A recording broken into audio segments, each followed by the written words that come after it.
Hi guys, welcome to my first video on YouTube. If you don't know who I am, my name is Esaba. I actually don't know what people tell about themselves in the first video, but as you can tell by the title, this is going to be a how to get an internship / like how I got my internship at Jpmorgan for this summer video. A lot of people will ask me how I got my internship, how you can grow your resume.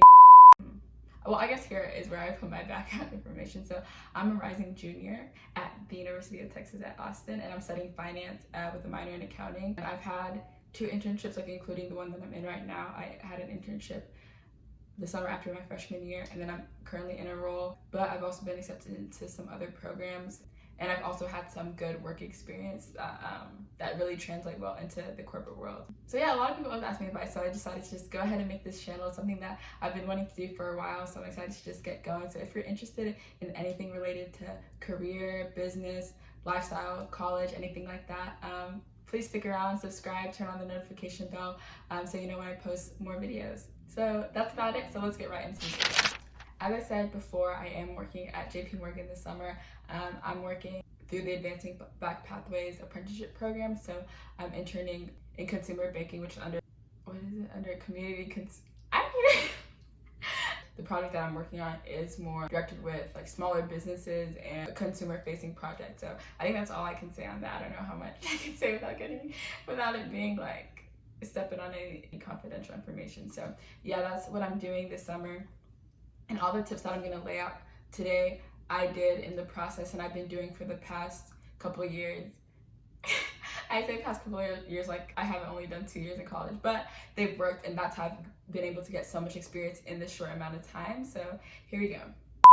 Here's a small disclaimer that even if you feel like you did all the right things and you still don't get an internship or you don't find the right company for you, that is okay. Some things just aren't meant to be that company. Maybe that's not what God wanted for you. So just don't get discouraged. Even though you feel like you're doing everything right, the right thing will come through if you just stay focused and keep on working. So I just wanted to put that out there. And so that was like step 0.5. Now here's tip number 1, and that is to do your research.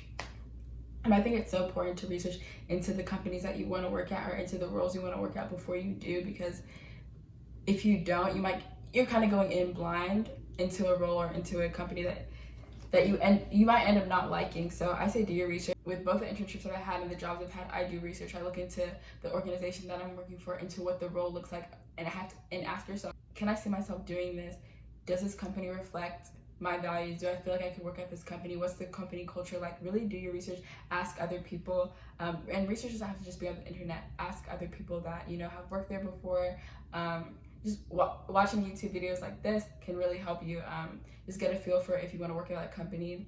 So do your research. You may come in to the application process thinking you want to do one thing, but as you look into the other possible roles, you'll find out, oh my gosh, middle market is a better fit for me. Commercial banking is a better fit for me.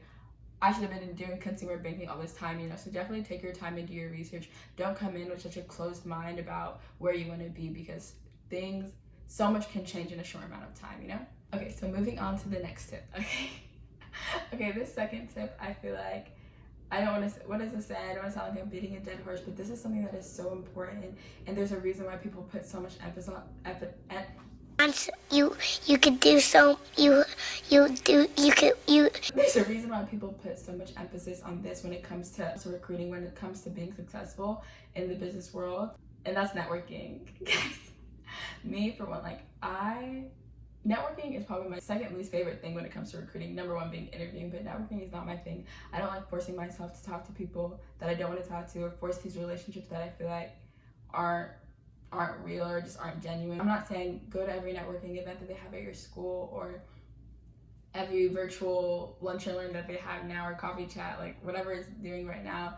You don't have to go to every one of those, but it's important to build up your network. And if you don't know where to start with the people that you're in class with. Start with your peers.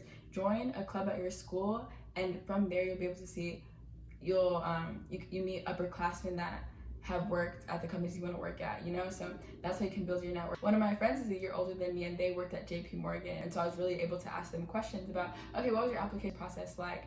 what are you doing under Jpmorgan? Like, it's such a big company. Like, what are you doing? And it helped me find what I would like. It helped me find the roles that I wanted to apply to.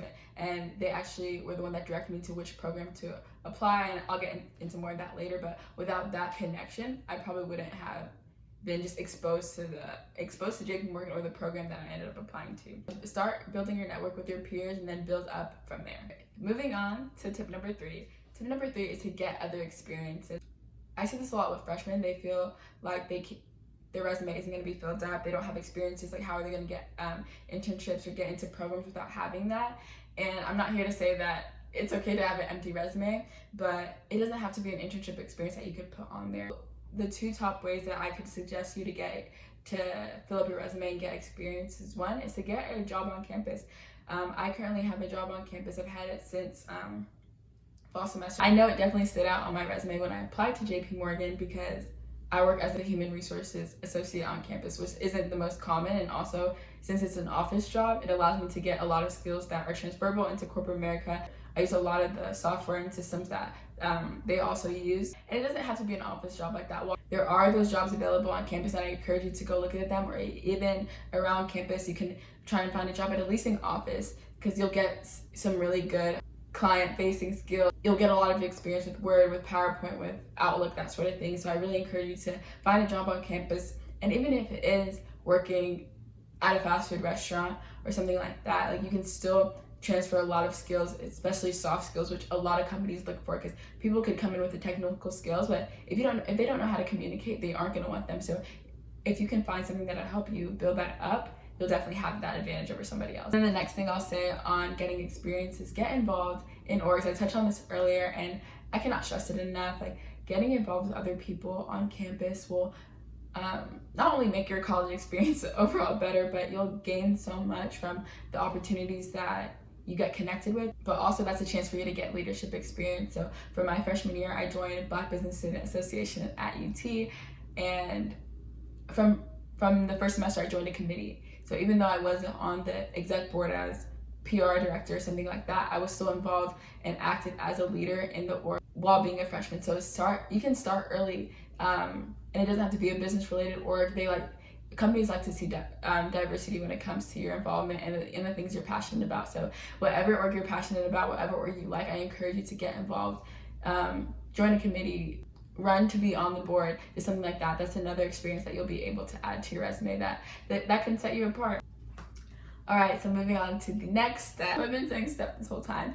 Moving on to my next tip when it comes to getting an internship. The next tip that I have is related to the application, and that is to take your time on it. There's no rush when it comes to applying. You don't have to be there on the first day that it opens to be typing in, submitting your resume, you know? Definitely you don't want to wait to the deadline because they fill up spots as they go, but take your time on the application. Make sure your resume is updated. You do not want to have grammar mistakes. Like, even working at Jpmorgan, if you send an email, like, as an intern, if you're sending emails with bad grammar, that'll get back to your managers. They'll hear that if you're not representing yourself well. So it starts with the resume. You don't want mistakes. You want to make sure all the lines are straight, your margins look good, like it's updated. Like, sometimes with formatting, it could get weird when you upload it. So make sure you download it as a PDF before you submit it. Make sure it looks, you want to make it look good, as good as possible. When in the short answer portions, you want to make sure you're clear, you're concise, you are really able to represent yourself well on paper, because this is their first impression of you. They don't know you. You could think as highly of yourself as you want, but if you're not able to convey that on paper, it's not about to work out for you. So really take your time on your resume. Have other people look at it. Have other people look at your application. If you know someone, if you have someone in your network or someone that you go to school with that you're friends with that can give you advice on the application, go seek them out first before you submit it. Yeah, just take your time with it. Make sure it's your best work and you're putting your best foot forward in the application, because it's you on paper, so you want them to like you. Okay guys, the 5th tip are we on 5?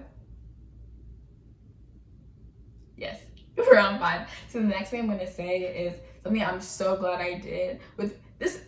I think when it came to my process working at Jpmorgan, this was the most important thing. And this may not be like the key step for you. This is something I feel like a lot of people already do, but also I feel like a lot of people don't, because they get caught up in one role. They get caught up in the image that they have for themselves rather than being open-minded. And I don't just mean apply to multiple different companies, because if you know you don't want to work at McKinsey & Company, or if you know you don't want to work at Goldman Sachs, you don't have to apply to Goldman Sachs. If you really want Jpmorgan, like, set your mind on that, and that is fine. But I mean, within the company, when you look at the roles, don't limit yourself to just applying to just the investment banking track, even though there are multiple things under that.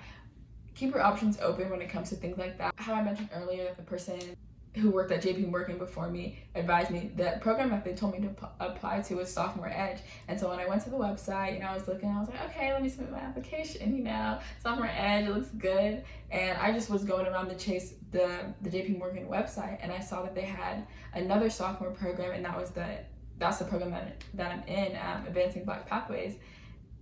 And I was like, oh, like, it's for sophomores, let me apply. And without me going and just seeking out other things, even though a lot of companies don't have opportunities for freshmen, they don't have a lot of opportunities for sophomores, it doesn't hurt to check, It doesn't hurt to see where else you can see yourself fitting. It doesn't hurt to just try something new, because guys, I didn't get accepted into Sophomore Edge. I remember when I got that email, I was like, oh my gosh, like, not a rejection. And then a couple weeks later, I got the call that I got my second interview with ABP, and then the next call I got was a congratulations, So definitely keep your options open, apply to multiple things, because you never know. Something better could be lined up down the road, or one that you actually like better, like one that's actually a good fit for you, because at the end of the day, the people interviewing you can see things that you don't. Like, they're the ones that work in the company, so they can see that you're a great applicant, but if they know that you fit better somewhere else, set it up in a way that they can place you there, rather than you applying to one thing and then it's like, dang, we like them, but they're not a good fit for us. But if you apply to multiple things, they can say, okay, we like them, let's put them here, you know what I mean? So it's a really great way to get your foot in, like, multiple doors almost, it just increases your chances of getting a role at the company that you want to be at. Okay guys, we made it to the end of the video. Thank you so much for sticking around. If you made it this far, I really hope that these tips helped you. This is what I did to get my internship, so I really hope you can use these same tips and apply them to your situation, and also nail your interview process. Yeah, so that's all I have for today's video. Make sure to leave a like if you enjoyed this video. Comment down below other videos you want to see. If you have any questions for me about my process recruiting with Jpmorgan, or if you have any questions on my just background in general, feel free to comment down below, or ask me on Twitter, Instagram, LinkedIn, that sort of thing. Make sure to connect with me. Again, subscribe and hit that notification bell to see the next videos that I post. And I'll see y'all next time.